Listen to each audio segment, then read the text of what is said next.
There's the San Carlos Airport. I can see my hangar. I'm trying to circumnavigate Bair Island. I'm in Smith Slough right now. I think it's going to change to... No, it's going to stay Smith Slough, I guess. There goes an airplane. It's like a Piper.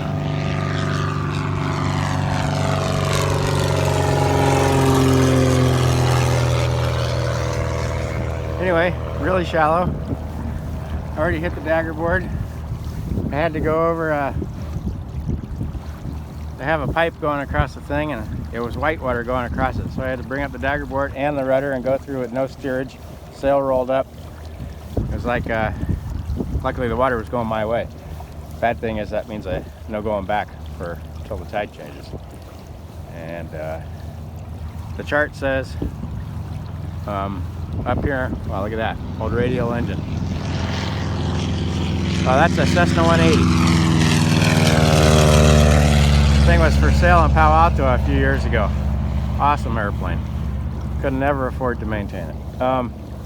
Anyway, the chart says it gets more and more shallow as we get up here. Matter of fact, it just shows green grass. But high tide's in a few hours and it's like plus 7 feet. So green grass with 7 feet of water on top of it. Yeah, we can do that. But we'll see. This is an adventure. My old friend Billy Wheatley, told me that he sailed Patrice around here years ago. That's an Islander 36 that draws about 5 feet. So times have changed, it's silted in. And there ain't never gonna dredge it. And so this is being the San Carlos Airport. You old timers from the Bay Area will remember the eye in the sky Hap Harper. He used to fly around in a Cessna 150 or something and give traffic reports live on the radio. And there's some pilings up here along the shore that back up to the airport. And that was his big dream, was to have Harper's Landing. It was going to be his little marina in this slough. Never worked out. PG&E has power lines running along the coast of the Bay Line.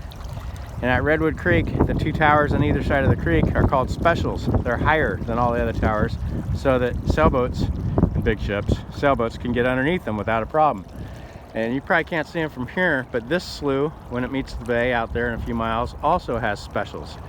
So there was a grand plan one time to make this a navigable waterway, but yeah, ain't happening. Matter of fact, I'm running the ground right now. That's the centerboard coming up. So yeah, and the pedals are aground, so see ya. All right, I'm back. I did run aground back there, but I did not come to a stop, and I turned the right way. It's a 50-50 guess, and I picked the right one. Lucky me. Otherwise, you know, you turn and you get off, or you turn and you run further aground. Anyway, enough of that, and I haven't run aground since, and it's looking pretty good. And so those two towers, I hope you can see them, those two PG&E electrical line towers are higher than all those. And then down there you see the ones at Redwood Creek are higher. So yeah, cool. We're almost out to the bay. I think we got about 1.5 miles to go. It's a beautiful day. That's the Bay Trail. That's the Bay Trail along Redwood Shores. And everybody rides their bikes and walks their dogs and jogs and everything. And I ride my bike there when I ride my bike to the hangar. From the house, that's the route I take. Oh, there's a cyclist right there. There's a bunch of people, you probably can't see them, but a bunch of people on the shoreline walking along. And this is Bair Island, and there was a guy there on Bair Island, and I guess he's a kayaker because there's no land bridge. So, and I passed Corkscrew, it looked really good, so I'm gonna try that another day. Oh, I see a kayaker up here. All right, later folks.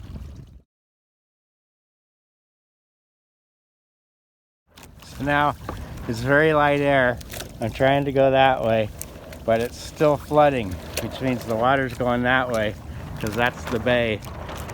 And look at this is, and I'm pedaling, and I'm doing 2.5 knots through the water, but this is leeway with the tide.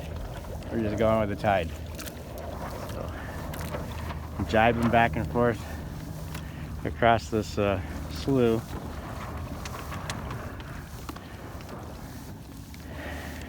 Try to make use of what little wind there is, but yeah. I could spend the next hour and a half or so here trying to get out. Trying to get out there half a mile. All right, later. The wind filled in for a moment. This moment, I'm not dying, but filled in from the northwest, which gives us a nice direction to point. And so we're just barely creeping along. If you look at the power lines and the land behind them, you can see we're moving forward, but it's slow. And if I stop pedaling, we go backwards. This is living, man. Wish you were here.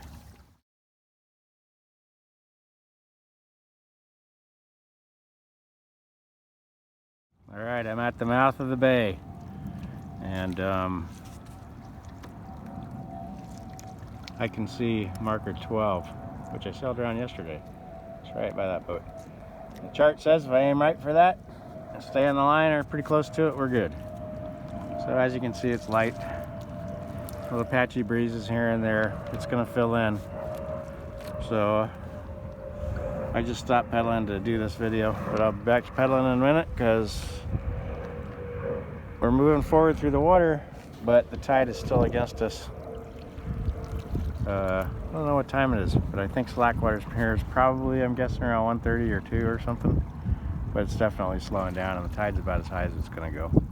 But the water keeps moving after the tide, oddly enough. That's a sewage treatment plant, so I'm sailing through poop water. And try not to get any on me. All right, we're out into the bay.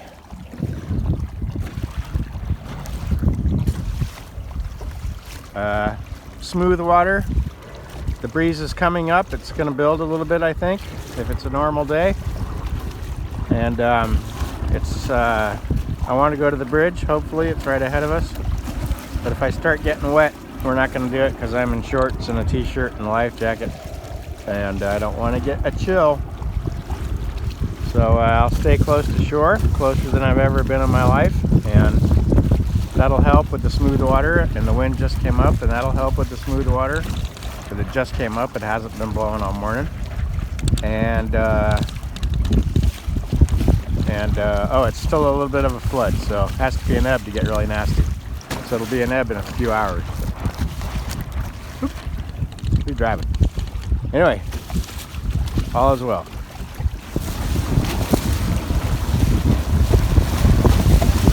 Woohoo! Getting a little damp. High humidity down here at sea level. So you may have noticed that the trampolines are rolled up today.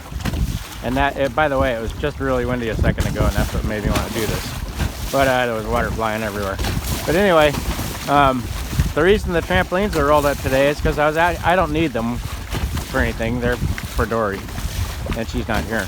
And yesterday when I was out here, and it got a little sporty, meaning the wind kind of got fresh, and the boat was like, that was underwater, and I'm really heeled over. And that trampoline is like a lot of sail area, and it was catching, it was, you know, obviously it's gonna try and flip the boat over. So that's why they're rolled up. They don't keep me any drier when they're out. So if Joanne was here, she'd be wet. And if Dory was here, she'd be wet. I'm a little wet. I have a feeling I'm gonna get wetter. Okay, that's interesting. I was sailing through the bridge, and I noticed that socket where the aka, black arms that go out to that hull, which is called the ama, the arms are called akas, and that these akas slip into sockets, snap in place. They got, you know, the push button thing to release them. That front one was popped out, and I couldn't even see the end of it because I had the trampoline wrapped around it, but I could see it was pulled out. It was still in the hole, but it was pulled out. And so I had to take the trampoline off, and then I tied a rope around that outboard end, and hopefully that's gonna freaking I don't know why it won't snap. It's like, I don't know, it won't go all the way in. I think it got cockeyed or something, or maybe it got bent, I don't know. Later. Okay, so somewhat foolishly after my repair, I continued towards the bridge, and I got right up to it on the low part there, and but it was pretty sporty up there, and then I had to tack and put the load on this side that is not right. See, that ball joint is not all the way in its socket. That rope is holding it in. And I can see I had a full sail out. Now it's reefed down to a little handkerchief. I had a full sail out and it was really torquing that thing, and I'm afraid that ain't right. It's doing damage and it might break. And if it breaks, I capsize. And I don't want to do that. So I'm headed back kind of to where I came from, a little south of there. And I'm sailing gently to find a beach where I can beach the boat and take the loads off of everything and see if I can get that thing snapped back into place. Later. Okay. More strangeness. So the wind shifted. It was out of the northwest, and now it's out of the southwest. It switched with a vengeance. It was strong. Now it's just died off because I got the camera out, but it's coming and going. So this is a very strange southwest wind here in the bay on a sunny day. That's a wintertime pattern. I'm wondering if all the fires up north sucking the heat out. It's making its own little, you know, thermal wind. So here we are. It's coming back right now. That's Redwood City ahead of us. The creek is way over there. I'm headed for a beach. This is Bair Island in front of us. Redwood City's over there. So, strange day. All right, getting pretty close to a beach. That's pretty close to land right there. I think I like that little beach right ahead. Looks good. See if I can get there, or if I run aground. All right, made it to the beach, and I'll try and fix this problem. I can't lounge around here. Tide is falling, and I'm going upriver now when I'm underway. And this is all really shallow, so if it falls like a foot while I'm here, I'll be dragging this boat across mud flats for miles. Alright, always an adventure. Alright, I think I got it. Well, I know I got it. I'm not sure how it's going to stay in place. Got these little buttons to pop out. So you got these little buttons, you know. Like a lot of things are like that, so it's in there. In there all the way, and it's not coming out by my hand.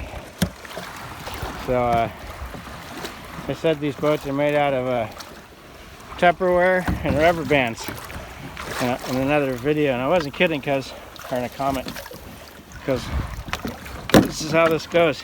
This is Tupperware and these are rubber bands. That's how the boats held together. And cheap ass sockets that don't work very well, I guess. So I think I'll leave that line on anyway. Alright, I'm gonna tie this up and get out of here. I'm starting to see shallow water all around. Now I'm underneath the special towers in Redwood Creek.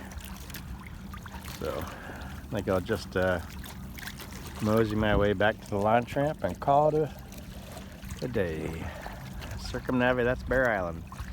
It's actually, Bair Island, I believe, is like 2 islands and then some mainland, because this is corkscrew and that splits it. Anyway, almost over. Later.